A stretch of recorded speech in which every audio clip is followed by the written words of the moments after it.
Friends, welcome my channel. இன்றைக்கி நம்ம ராஜ்மா வச்சு ஒரு குழம்பு பண்ணலாம். அதை ஒரு அரை மணி நேரம் ஊற வச்சுட்டு குக்கரில் சேர்த்து ஒரு 6-7 விசில் விட்டுருங்க.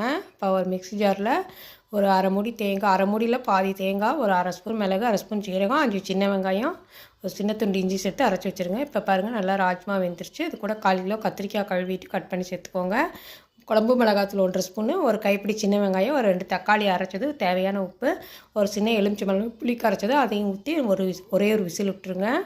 இப்போ அது விசில் வந்ததுக்கப்புறம் எடுத்து நம்ம அரைச்சி வச்ச தேங்காயை விட்டு ஒரு தாளிப்பு கொடுத்தோம்னா சூப்பரான ராஜ்மா கத்திரிக்காய் குழம்பு ரெடி ஆயிரும். சூப்பராக இருக்கும். செஞ்சு பாருங்கள். பிடிச்சிருந்தால் லைக் பண்ணுங்கள், ஷேர் பண்ணுங்கள், கமெண்ட் பண்ணுங்கள், சப்ஸ்கிரைப் பண்ணுங்கள்.